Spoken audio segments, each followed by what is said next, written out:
414 centimeters in feet? First of all, we need to know the value of 1 centimeter in feet.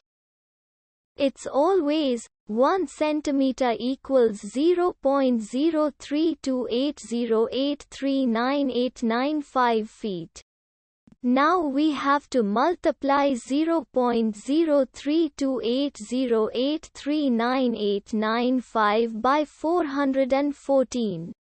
Therefore, 414 centimeters times 0.03280839895 feet equals 13.5826771653 feet.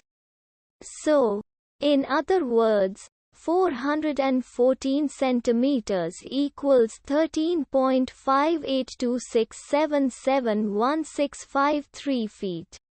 We hope you have enjoyed this video.